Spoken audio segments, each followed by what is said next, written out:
where Dr. Ankur Kakkar will hold a dialogue with Professor C.G. Datta on the history of education and education policy with a focus on humanities education. I request the panelists to please come to the stage. Thank you. Namaskar. Thank you so much, Dr. Kakkar, for this eminently edifying lecture presentation. You did not only take us through a journey through time, showing us the various educational practices and rooted traditions that we had in the field of education, dissemination of knowledge, production of it in our country in an ancient era. But I would say you have also journeyed us through different civilizational outlooks on knowledge.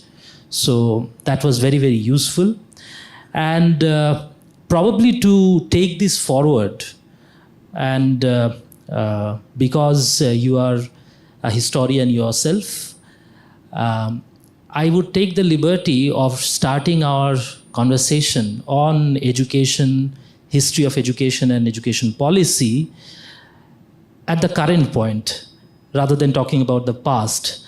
And I think it's not too unfair to do that, because our studies of the past, and you will be able to tell us better about it, the studies of the past have a very important bearing on our present, showing that the past and the present and the future are not really very different from each other, but they are in a flux, in a continuity. So I would like to start this discussion by asking you about the state of humanities education, social sciences also to a bit, that we are currently, not just in India, but because you also had your training, your master's as well as doctoral training in Europe. So if you would like to talk about the state of humanities education in India, but also at large in the world, where are we standing currently? Thank you, Srijit, for this wonderful question, and thanks for your warm words of appreciation for my lecture. So, when it comes to the situation of humanities at present in India, let me highlight some challenges and some basic problems that we are facing in this field of social sciences in general. If you compare it with natural sciences, for example, so what happens is in natural sciences is that you have a field of research and experimentation and scientific inquiry, and then you have some universal laws, and then you conduct those experiments and you perform those results and you get the outcomes. And also in natural sciences, those outcomes have a direct bearing on the social aspects also, in the sense that, for example, if a scientist is doing research on finding a cure for Zika virus, then they will conduct the experiment and they will undertake their research and they'll come up with their conclusion that will be beneficial for society or harmful, or whatever impact it will have on society. It will have a direct impact on the society. In many cases, now we have found cures for cancer, for example. We have developed a vaccine for COVID-19, which is a result of scientific research. The problem with humanities research at the moment is that we are not able to come up with solutions for ground reality problems, unlike the sciences. In the sciences, we are able to develop vaccines, we are able to find cures for different viruses, for example. We are making great advances in biotechnology, in nanotechnology, and in semiconductors research, which is directly impacting the way we live. It is impacting our lifestyles. The use of all these technical things is a result of that scientific research. But humanities research at this time, in the current situation, is not having that impact. So, for example, the problems that humanities research is entrusted with let's say it is entrusted with the problem of solving ethnic conflict, religious conflict, the sort of problem of population control, the problem of environmental issues. We do not see any solution that is offered by any humanities person that is directly impacting these areas and helping us.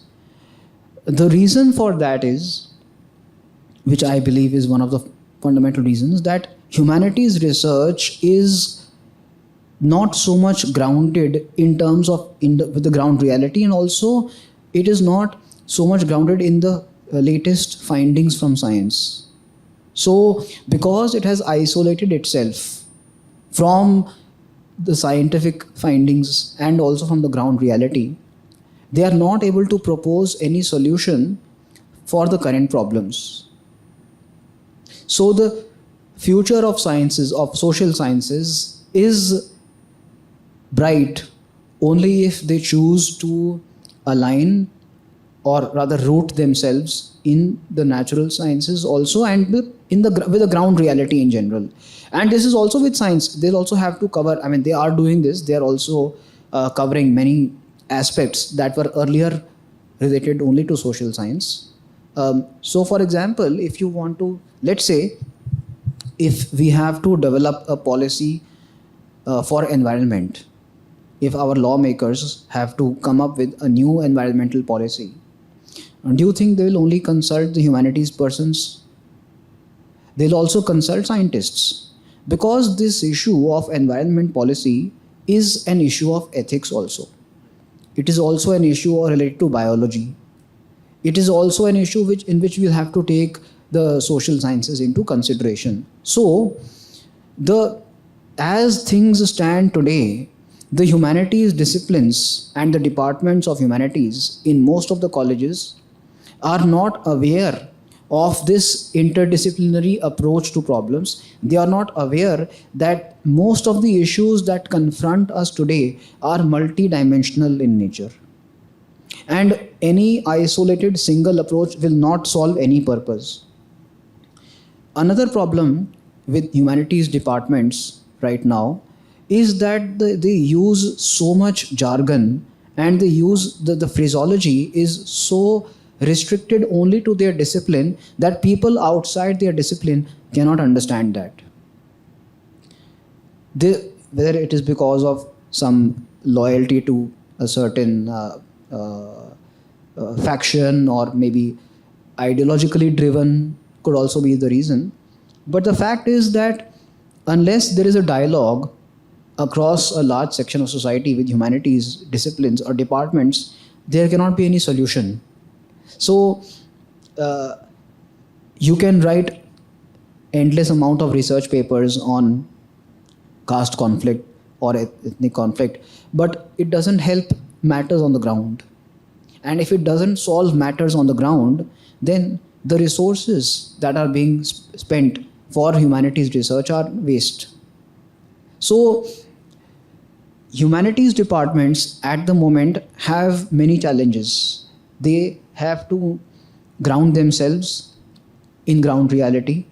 They have to be aligned with natural sciences, with latest findings in natural sciences. They have to do away with this limited phraseology, which is only understandable by a select clique of social scientists. So I think these are some of the problems that social sciences and humanities are currently facing, and all these things can be done away with, if we deal with that in the right manner. So, and thank you for that. In what you said, I hear two strands of ideas. One where you are leading us to show a kind of break between a possible dialogue that might have existed in some distant past between the humanities and liberal arts approach to education and science and scientific methodologies based education, mainly the STEM subjects, science, technology, engineering, and mathematics. So this break between STEM subjects and humanities and social sciences on one hand, and another problem which is perhaps more inherent to the humanities and social sciences is the problem of phraseology, the problem of being too jargon driven. These are two things. But I would like to first talk about the first problem that you have indicated. Where do you think this sort of a break or a rupture happened? At what point in time? I see that as mainly a problem in the European university-based education system. But we used to have a time in Europe where we have seen great educational institutions in ancient Greece and Rome, starting from the Lyceum of Aristotle and the gymnasium where Plato used to hold his great dialogues. There we had a more unified and Catholic approach to all streams of knowledge. From there, we also have a very glorious tradition of the medieval scholastic European, mainly based in the church-funded universities, where also we saw a very unified approach to different streams of knowledge. Where do you see this break happened that we have come here today, not just in this country, which is bearing mostly a colonial legacy, but also at the center where this sort of approach originated? Where did this break happen? Thank you, Srijit. This is a very interesting question, and also it is rooted in the historical evolution of the Western disciplines. So, in the medieval time, one of the problems with the church-funded universities was that, and also because it was theologically a problem, was that they had to justify the sustenance of both faith-based studies and logic-based studies. And Saint Thomas Aquinas, for example, had this, he made this segregation between the world of reason and the world of philosophy. And theologically, Saint Thomas Aquinas and many others had to reconcile belief and reason, because belief was something that was theologically given to them and that could not be questioned, and reason was something that they could question and they could inquire. So with that starting point, I would say that there was a division in the Western mind. Then the division in the terms of in the departments and disciplines later on, this came after the Enlightenment. So in the Enlightenment, reason was given importance over faith, and most of the Enlightenment or post-Enlightenment thinkers made this division between this mind and matter and this realm of the rational self and the realm of the speculative and the realm of the philosophical self. And anything which was worthy of inquiry or worthy of being called discipline had to adhere to a rational framework. So the parameters that were set were according to the objective scientific inquiry parameters. So any subject worth studying would be considered respectable if it adhered to these parameters after the Enlightenment. So after Francis Bacon used his objective inquiry method, and then we have other scientists doing the same. This led to a separation between what is true science and objective science. Anything which is empirically verifiable, anything you can test verifiably, empirically, that is true and that is science, and other things are all speculative. This had, because of this, there was separation between disciplines, and in fact, even in the social sciences disciplines, this endeavor to prove themselves to be scientific also started from that time. So all social sciences, from sociology to history and to economics, they started developing methods to prove that they were scientific, in the sense that they could use empirically verifiable data and all. This was, I think, the root of the problem in the West. But recent research and recent findings have shown that you cannot separate the disciplines. What happened is, earlier, because of this separation, there were certain areas that only scientists could pursue and certain areas that only the philosophers could pursue. For example, if you wanted to study ethics or behavior, then that was the domain of the philosophers and of the, let's say, social scientists. But if you wanted to study matter, and if you wanted to study nature, and you wanted to study the universe and all that, or the human body, that would be the domain of the scientists. But recent research has shown that this division is no longer valid, because recently many works of scientists have been published that talk about those aspects which were not considered scientific earlier. So, for example, you have works of neuroscientists on ethics, on behavior, on social issues. So now this division, at least in the West, is slowly getting blurred, and people are beginning to realize that any subject has different dimensions, and you cannot approach any subject, if you want to go into the depth, without a knowledge of both science and a grounding also in the humanities and social sciences.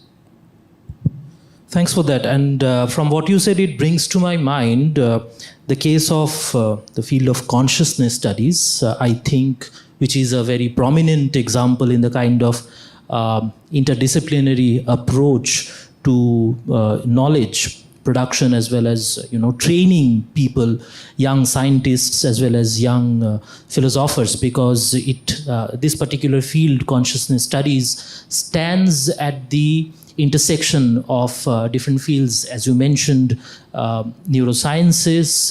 Then I think there are quite a few good philosophers who are working. David Chalmers' name comes to my mind. Then there are physicists who are all converging on this particular approach to reading the human mind and redefining the very concept of consciousness. So I see what you're trying to point here, and I think it's very clear that this movement towards an unification of approaches has already started, maybe in pockets in Europe or the West at large. But coming back to our discussion with respect to where we stand in India, so far as humanities and social sciences, or let's say generally a liberal arts-based education is concerned, where are we in this whole picture? Can you give us some ideas on that? You mean humanities in India? That's right. Okay. So, if you look at most of the humanities departments in India, they are still mostly designed along the conventional lines that were formulated in the modern time, after the British came and then designed the university system. So you still have humanities departments in India that are traditional and, in this sense, conventional departments, like a department of history or department of sociology, department of economics. And there still exist silos, and these departments function in silos. In the fact that you will hardly see a person from a geography department working in a history department, and you will rarely see students who are studying in both departments. It is in fact discouraged. If you are a geography student, you can't take a course in history, which I find to be quite ridiculous, because you cannot study history without geography, and you can't study geography without history. So we still in India don't have this at least in the mainstream academic framework, I'm saying, we still are yet to implement this idea that any study is a study ranging across disciplines, whether it is a historical inquiry or it is an inquiry of into the anthropology of a certain people. Any study will be a study ranging across disciplines. And this was very famously also said by J.R. Diamond in his book Guns, Germs and Steel, in which he studies the origins of societies. And he says that history is not a field isolated in itself. It is to be studied in collaboration with various disciplines. It is biology and genetics, and you have anthropology. So the problem in India is that we are still stuck to this conventional idea that disciplines are separate and segregated, and that's why we still have separate departments where students from one department cannot take up a course in any other department. And whereas the interesting part is that they are asked to do interdisciplinary study. When they are asked to take up projects or they are asked to write their thesis, then Typically towards the end of their curriculum, right? so they are trained in a discipline, but they are expected to write reports on interdisciplinary approach. So a mismatch between training and expectations. Yes. That's interesting. And I also think what is quite interesting in how you identified the area where all these disciplines and approaches are operating currently in silos, you called it the mainstream education. And maybe I would request you to define what you mean by mainstream. But my guess is that you are largely talking about the public institutions in India, because in India, when we talk about good universities, the few names that come to our mind immediately are basically the universities like the JNU or the Delhi University, Jamia Millia, or the institutions like IITs, where cutting edge research is currently being worked upon, both in technology sciences as well as in the humanities. There are some very good departments that we know of.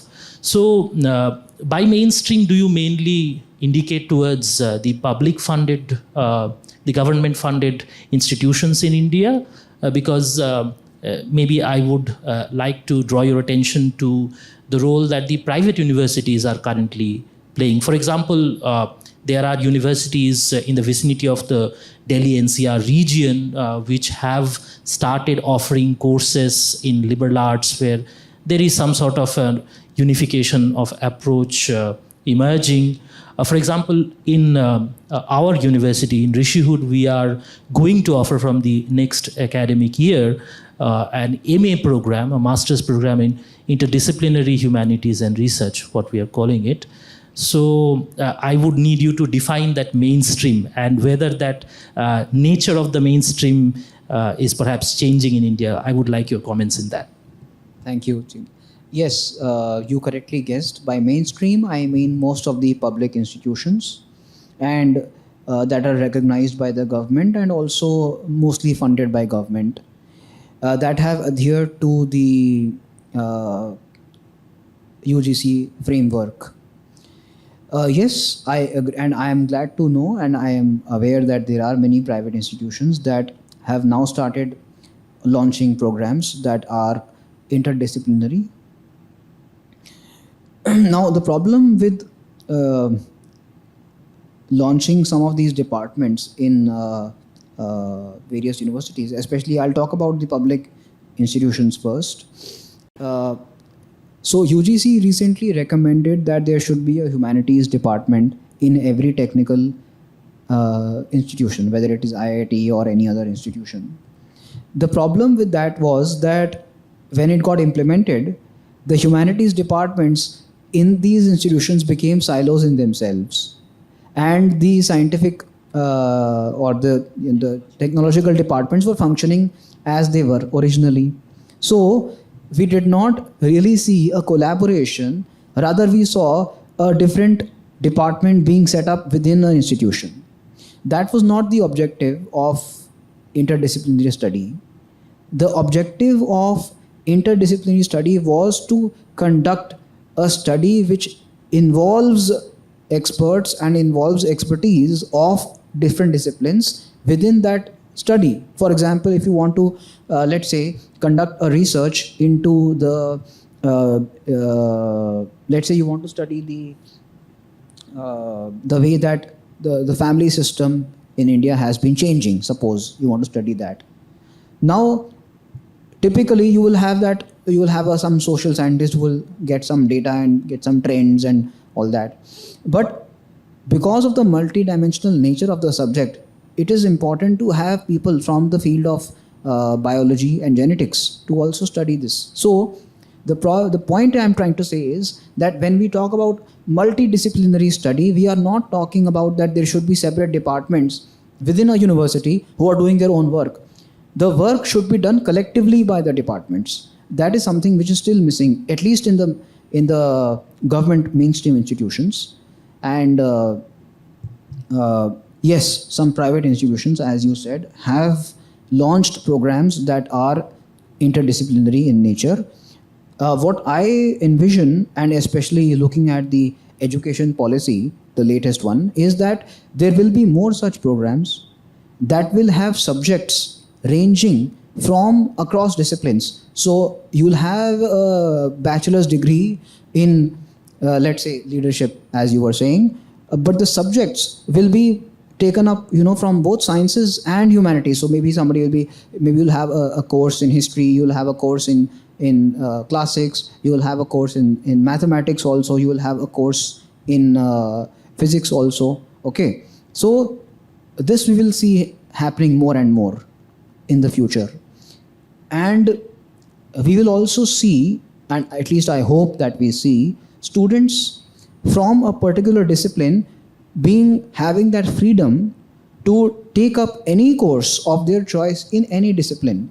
So let's say if a student studying engineering in IIT wants to take up one course in history from a department, whether it is in his institution or anywhere, that student should be free to be able to join that class. In the current education system, you can't do that. You will not be allowed to do that. So unless you give that freedom of range of learning, you can't expect to have the greatest innovators, because the innovation comes when you have that freedom of learning. And while you are referring to a possible lack of great innovators, unless we adopt the kind of approach that you just elaborated on, it comes to my mind also that through your presentation, we saw the example of a great social scientist in the form of Sri Dharampal ji, who had to go through an immense amount of data that was colonially extracted and archived.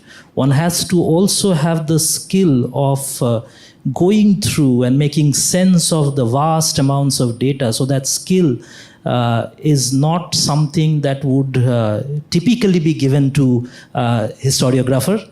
So I think you would like to talk about that, maybe because of your close proximity to Sri Dharampalji's work. Maybe you can show us the kind of training that, and also the kind of intellectual and emotional traits that are expected in a student of 21st century who's looking up to creating knowledge, creating wonderful research, doing works on history, philosophy, basic sciences at the same time. So what kind of traits, psychological traits, intellectual traits, emotional traits would be expected in a 21st century student of such a discipline, from your example of Sri Dharampalji's work?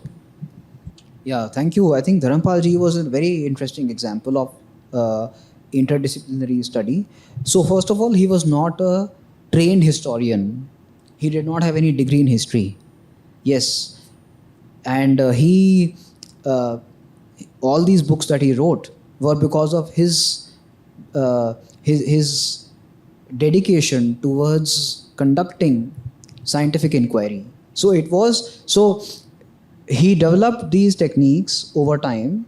And yes, you're absolutely right, one requires a huge amount of statistical skills to be able to analyze so much of data in the form of tables and reports, and also compile the tables and reports which have such a vast number of figures, ranging from different kinds of figures. Okay, so Dharampal ji is a very good example of someone who has a mixed skill set. He was also a statistician. If in one sense one could look at him as a statistician, considering the amount of data and reports and tables that he compiled just of statistics. So the number of castes in a particular school, the number of the number of sociological background of the students and all that. That is the work of a statistician. And one could look at him as a historian, considering the amount of historical insights that he had when he looked at these documents. So taking Dharampal ji's case, for example, one could say that when we are talking about the traits that a student should have, they should have that openness of thought, that their ideas and their theories are open to are subject to the kind of data they are getting. The problem with a lot of social scientists, and especially young researchers, is that they often have already decided what they are going to write about before they actually get the data. So that shows... So the conclusions are fixed in advance. So Yes. So Dharampal ji did not have that. He was open to new data and new ideas. And that is why he was able to do what he did. Also, he had that perspicacity. He was so perceptive also, that he was able to see through the writings of these surveys. So one doesn't have to take everything on face value, and one doesn't have to one should have that ability to be able to read against the grain, as you say. And also the fact that one has to understand the background of the person who is authoring that document, because then you can understand that from which standpoint it has been written, and you can understand the motivations of that historical document.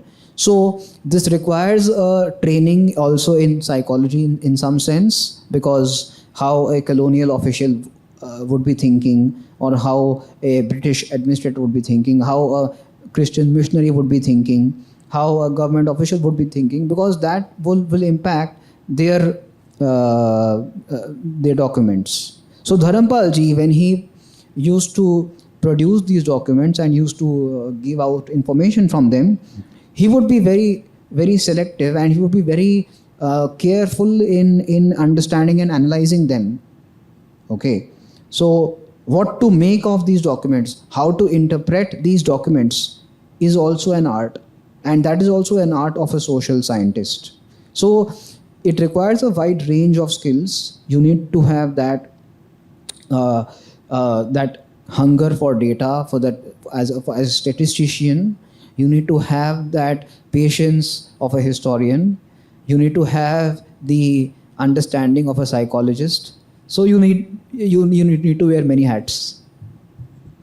Right, and because we are approaching the end of our conversation, as a summary, a particular quote by the contemporary British philosopher Gillian Rose comes to my mind, where she's talking about three aspects that typically a student or a scholar of philosophy would have, but I would like to maybe extend that to all of humanities and social sciences disciplines. And here Rose is talking about intellectual eros and sort of endless curiosity to know about things. Secondly, she's talking about attention. the ability to be wrapped by the object that is in front of you without yourself seizing it. And finally, the third thing that she points out as a sort of very essential trait of an ideal student of the humanities is acceptance of aporia or pathlessness. This acceptance that there may be no definite solutions to questions, but only the clarification of the statements in the way we pose that problem, in the way we state those problems. So, to conclude this, I would like to have your remarks on whether it is possible to sort of assimilate the classical Indian approach and, on the other hand, the classical European or the Hellenic approach to knowledge, especially from the point of view of pedagogy, because you have studied education systems from different parts of the world. And you also talked in your presentation about the Chaussat Kalas, the 64 different kinds of arts that one needs to master in order to become, rigorous as an expert. And another thing that you have pointed out, which I think is very important in your presentation, is the ability that the ancient Indian gurus and students had to engage in open dialogues. So this openness to knowledge, wherever knowledge and good ideas may come from, let all the doors and windows be open. This is in fact what the Vedas say. So do you think that sort of a dialogue between the Indic and the Hellenic classical approaches to education is possible? Do you think we can reach an assimilation of these two? So I think that yes, there is definitely a dialogue possible, and in fact, the classical Hellenistic thought has many similarities with the classical Indian thought. The one point of convergence, which I think is regarding the nature of studying the self. And this is also something that this is a very important takeaway from the classical systems of learning for both Indian and ancient classical systems, is that the observer was never separated from the observed. And this is a problem that the current humanities and social sciences disciplines are facing. The fact that they talk about the deconstruction of reality, of social reality, without talking about the deconstruction of themselves. I think you talked about the Adhara Shuddhi in this regard, the purification or edification, cultivation, let me say, of the container of knowledge, the subject. Yes. So in Indian knowledge systems, the approach was the reverse. We first began by deconstructing the self. Then we started talking about the social reality. The problem with the current humanities and social science approach is that there is all this talk about deconstruction of the social reality without talking about the deconstruction of the self. And this is a problem with this current postmodernist approach. In the classical systems, whether it was classical Indian thought or it was the classical ancient Greek thought, this was a fundamental feature that the observed was not separated from the observer. So if you had a certain approach in looking at things, it would be included in that study. As they say, the skin in the game. Okay, so skin in the game was recognized in the ancient Indian and ancient classical Greek thought also. Okay, so this feature of not recognizing the skin in the game is only in the current postmodernist approach. That's why they are not able to come up with any real solution. So this, I think, is a very important takeaway, that knowing the self and knowing the perceiver, and not separating the perceiver from the perceived, not separating the subject from the object, is something we should learn from the ancient Indian and ancient Greek thought also. Thank you. So, with that hope of achieving a near future assimilation of the best of the two worlds, I think you have reinstated our faith in some ways by your inputs. And I would like to thank you for that, and especially for coming to our campus and sharing ideas, exchanging ideas with us. I think this is a delight to speak to you, somebody like you who has had training in the humanities, but also, interestingly, I found out that you had your basic training in the undergraduate days as an engineer. So maybe with a few personal remarks, on your own journey of traveling from one discipline to another, quite a few different worlds that you have traversed intellectually, we can come to the conclusion of this talk. Thank you. Yes, even my journey has been quite interdisciplinary in many ways. The reason I took up engineering was, at that time I was very interested in science and fascinated by logic. I'm still fascinated by logic. But I realized that my inner quest is to look at the larger historical and intellectual patterns of social and cultural evolution. So that's why I took up humanities later on. And I didn't want to focus specifically on any technical aspect of a subject. So I took up humanities, but I retained my logical rigor in any study I was doing. So I always used my logical and scientific methods, and I never let go of that. At the same time, I also looked at the whole and larger cultural aspects of things, and I realized that in social science, it is very difficult to simplify things, because social science is the study of society and life in general.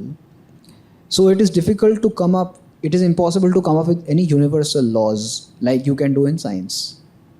So in fact, the questions that social sciences poses are really the hard questions, such as the deep origin of societies. And this is something which I learned along the way, that you can come up with universal laws in science, but because it is easy to, it is comparatively easier to give a structure to that phenomena of nature. But you can't do that in social science. The functioning of societies is highly complex. So I am glad and I am privileged that I had the opportunity to undertake a training in both science and humanities, because the scientific training helped me in understanding logic and the use of scientific methods, which I also am currently using in my research. And training in humanities helped me understand the complexity of life and the complexity of social systems. Thank you. So let us hope that the national education policy and the various public funded as well as private initiatives will help emerge more and more Dr. Kakkars who will not possibly face many challenges, as I'm sure you had to, in order to juggle between two worlds. I myself have had to do a bit of that. So let us hope that the unified approach to knowledge especially through liberal arts disciplines and liberal arts education, we will have more and more innovators, ideators, and thought as well as public leaders. With that hope, I would like to conclude our conversation. Once again, thanking Dr. Kakkar for this wonderful conversation and also his very enlightening lecture presentation. I would also like to thank everybody who has been working very hard on the back end, the entire Marcom team at Rishud University, all the technicians, the people who are managing the auditorium, the camera person, Manjeet ji, there are Ohona, Orgho, Anju ji, everybody else in the Marcom team, also the admin at the Rishud University, and everybody at Rashtam School of Public Leadership, Rishud University, for making this Center for Civilizational Studies effort possible and possibly a success. Thank you so much for joining us. Thank you, Srijit.